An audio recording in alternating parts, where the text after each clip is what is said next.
Hello mga ka-cheater. Yan. Ang ating content today. Content lang to ha. Huwag masamain. Dahil day off ko ngayon, magko-content tayo. Kamusta yung mga side chick dyan? Yung mga feeling entitled. Kamusta naman? Pag-usapan natin yan. Bakit nga ba may mga babae or lalaki na pumapatol sa mga may girlfriend, may boyfriend, may partner, may asawa? Yan, nilahat ko na. Bakit nga ba? Ano ba ang mga nagiging reason? Unang-una, lagi nilang sinasabi, biktima lang. Biktima lang sila. Paano kayo hindi magiging biktima? Aanga-anga kayo. Kung ayaw nyo maging biktima, aalamin nyo ang mga punot dulo. Una, sasabihin nyo, hindi sinabing may asawa, hindi sinabing may anak, or hindi sinabing may girlfriend. Paano nga hindi nyo inalam? Gusto nyo rin? Ano ba kayo? Pangalawa, i-share ko yung mga meron ako, no? Ito yung una. Sabi, magkaibigan lang kami. Hindi ko siya papatulan. Kasi, may boyfriend din ako. Alam ko yung feeling ng inaagawan. Hindi pala boyfriend na sabi niya. Ang sabi pala niya is, may asawa din siya. Pero, at the end, anong sumunod na sinabi? Sino ba ang nag-pursue? Sino ba ang nanligaw? Sino ba ang unang lumapit? Girl, kung ayaw mo at talagang hindi mo gusto, kahit yan ay maggumapang, tatanggihan mo. Ginusto mo din. Huwag nyo lagi sasabihin na biktima lang kayo. Naaatim nyo na naiyak na babae nang dahil sa inyo. Hindi ko kasi inugali rin yan. Isme. Ang magpaiyak ng kapwa ko babae. Kasi alam nyo kung bakit? Takot ako sa karma. Gusto ko na lagi good karma. Ayoko ng bad karma. Kaya gumagawa ako ng kabutihan sa kapwa ko. Isa pa.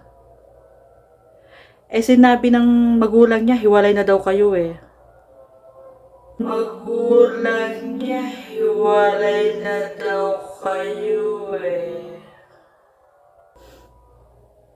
Siyempre, sasabihin yun sa'yo. Ano ka ba? Minsan, may mga magulang. Hindi ko naman nila lahat, no? Na konsentidor din sa ginagawa ng anak. Oh, don't get me wrong. Baka masamain nyo na naman, sabihin nyo na naman, ang demunyeta ko. Matagal na akong demunyeta. Pero okay na yan. Then, ano pa ba yung kalimitan sinasabi nila? May mga konsentidor din na kaibigan. Yan. Kasi, minsan, sa barkadahan niya nabubuo yung inuman, galaan, yan, gimmick, yan. Diyan yan minsan nabubuo yung tuksuhan. Hindi lang magulang, minsan kaibigan, kapatid. Yan ang mga sinasabi natin mga konsentidor. Kasi sa mundo natin, or sa Pilipinas, uso ang hindi kasal. Kaya wag natin panghawakan hindi naman sila kasal, okay lang yan. Madaming nagsasama sa Pilipinas na hindi kasal. Tandaan nyo yan. Bumibilang ng taon, bago nila mauisip ang magpakasal or minsan hindi na nga. Kasi nga, kalakaran na yun ng panahon. Kaya wag natin panghawakan na hindi sila kasal, walang ikakaso, or walang masisilip. Pero ngayon meron na, kaya ingat kayo. Pag natagpuan nyo ay matapang na babae or lalaki, may pwede nang ikaso kahit hindi kayo kasal. Tandaan nyo yan. Kaya huwag niyong panghawakan ng hindi sila kasal. Ano ba yung mga kalimitan sinasabi pa nila? Sorry, na-inlove kasi ako sa kaibigan ko. Sorry, na-inlove kasi ako sa kaibigan ko. Wow. Of all people talaga. Nauubusan ka na ba ng lalaki? Wala ka na ibang lalaking nakita? Kaya kahit may sabit or may anak, sige na. Nauubusan lang, girl. Ewan ko ba?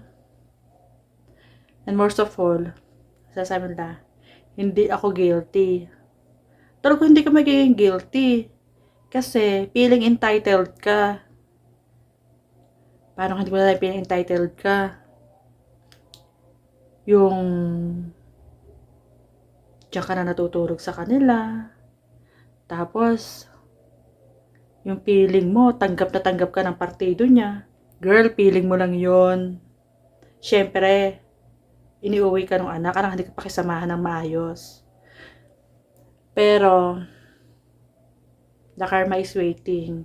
Ready na naman ata kayo eh. Sa lahat ng mga side chick dyan, or pumapatol sa mga may sabit, sa mga pamilyadong tao. Pag pumatol ka sa isang pamilyadong tao, i-ready mo na rin yung sarili mo. Yun lang yung masasabi ko. Kasi, hindi natin masasabi kasi ang panahon. Siyempre, bago pa lang kayo, masaya, happy-happy. Hindi natin alam kung hanggang saan kayo dadalhin na pagiging happy nyo. Sana nga, matauhan na yung mga ano dyan.